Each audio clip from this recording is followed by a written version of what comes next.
Now that I'm single, I sleep with an iPad, Oh, and when I turn it on, you really know how to turn me on.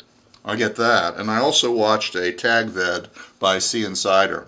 Speaking of SeaInsideHer, there's an incredible movie. It's older than I am. It's called The Man with X-Ray Eyes with Ray Milland. And you got to see it. It's like a 4-star movie. The Man with X-Ray Eyes. Anyway, this has nothing to do with the video I'm making, but it's in the video because I went to breakfast this morning, and this is the Miami Herald right here, because I live in Miami, which is a good paper to read, even though it's not much of a paper anymore, because there's not much paper anymore, because that's the whole thing about the publishing industry, and we're not going to go there. But anyway, let me see if I can find it. I didn't highlight it or anything like they do on C-SPAN. That's like such a good idea to highlight it. But anyway, I found it. It says the title here is Multimillionaire Found Dead. And I'm not going to comment on this. I'm just going to read very briefly, so stick with me. Here it is. Vincey's body was wrapped in duct tape. Investigators on Wednesday revealed few details about his mysterious death, except to say it was suspicious. So, the tag is about your short-term goals. And if you guys watched the vid I made recently called The Seed of the Problem, you'll know that I purchased this. Look, I haven't installed it yet. It's a Bemis toilet lid, and what happens is if you tap it, it will slowly go down and won't slam because I accidentally slammed down the lid. But I was thinking, you know why the reason I haven't installed it is I still have it completely in the box and I have the receipt. And here's what I'm thinking. I'm thinking about fuck censorship. And this is like my short-term goal. I have to make a decision. I either keep the toilet the way it is, or I install the Bemis with the whisper close tap technological advance. Now here's what I'm thinking. Do I want to deny myself the option? Certainly there's a risk that it can happen accidentally, as it did, resulting in nuclear devastation.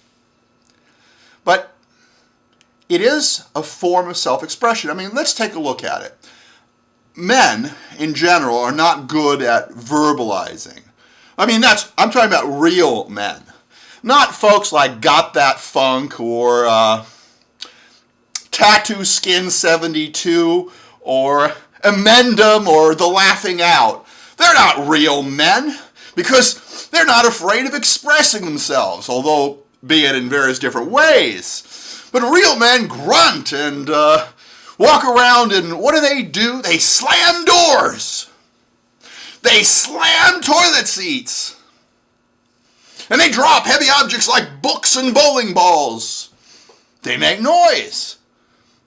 And this is important. So I have to decide whether I should deny myself that option. Now the way I look at it is this. During the Cold War, and we still kind of have this idea, there was a concept of the triad. What you had is you had intercontinental ballistic missiles that were land-based, but if that's all you had, they were subject to a first attack, and you wouldn't be able to counterstrike. So you also had ICBMs on submarines, and also you had bombers. And also, you know, everybody knows of Dr. Strangelove or How I Learned to Love the Bomb. That's a terrific movie. So go see that one too, although you all have, because it's a terrific movie. So I'm thinking that slamming doors and slamming toilet seats and dropping heavy objects. You know, by the way, women, they don't really drop heavy objects. What they do is they throw them, and they throw them at you, either like a warning shot across the bow or with intent to cause physical harm. And they're usually things that will shatter. I mean, this is evolution. It's built into our DNA.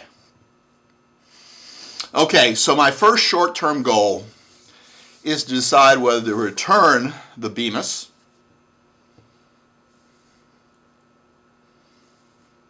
which I'm thinking of, or install it.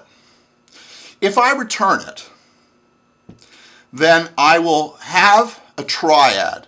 I will be able to slam doors, slam toilet seats, and drop heavy objects that make a lot of noise. I'll have the triad, and I'll have free speech. On the other hand, if I replace it,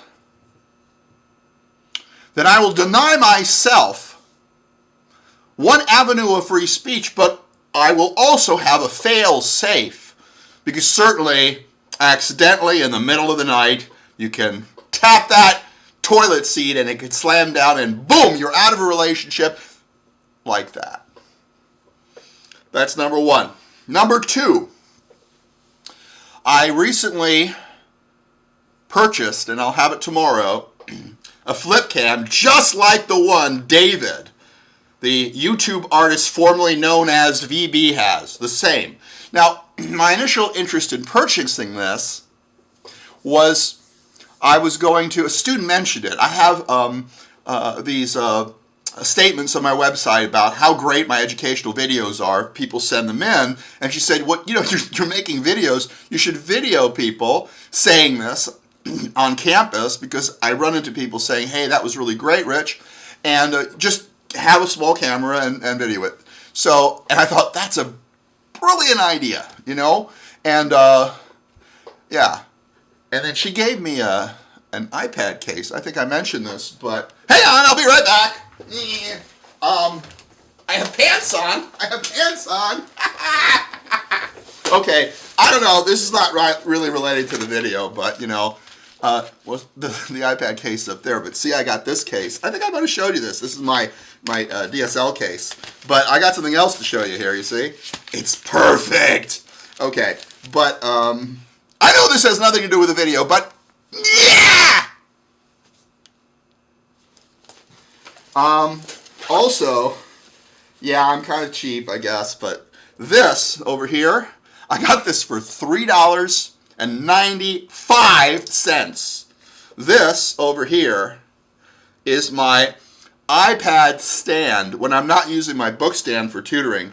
So what happens is you put the rubber band right there, and I'm going to show you. It works incredibly good. People have asked me where did I get it and how much did it cost, and they're expecting like a ton of money, and then what happens is, you see, like this, and it's totally stable. The rubber band stretches when you do it like that. Anyway, that's the cool idea, and I'll just, hey, I know, let's hear this again. Hello, folks. Okay, here we go. Speak. Oh, baby, you really know how to turn me on. You bet you I do. Okay. So anyway, the second short-term goal is I want to make those vids where I'm walking around campus, but not just about my educational videos.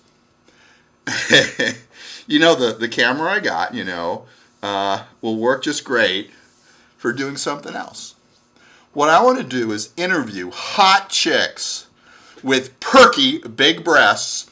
And what I'll do here is I'll be able to shoot my face in whole every single time. But when I shoot them, I will start with their nose and then go straight down to their boobs. And then during the interview, that's all we will ever see. That's right. And what I'll do is I'll tell them my story. And I'll post them as a series. Yeah, and they'll all be about my hero, Richard Dean Anderson. Now, Richard Dean Anderson was, I don't know, you probably think of him as MacGyver, but he was first on General Hospital as Dr., I think it was Jeff Weber. He was there for like 6 years or something before he became MacGyver, And then, of course, he became Jack O'Neill and shit. And became the producer or something, owner or whatever of that show, and made a ton of money. And Stargate Universe should not have been canceled. It was awful that happened. I'm like a member of a Facebook club that's trying to save it, but it's over. It's just fucked, man. Anyway, so that's my second short-term goal. So let's just review. First goal is Venus or no Venus. And the second goal is to make some great videos where I do interviews talking about my hero, Richard Dean Anderson, etc., etc. Anyway, I hope you've enjoyed this incredible melange of crap. And I tag anybody that cares to respond. And thanks for the tag. But, Gene, for anybody else, I'm sorry. I'm not available. Except for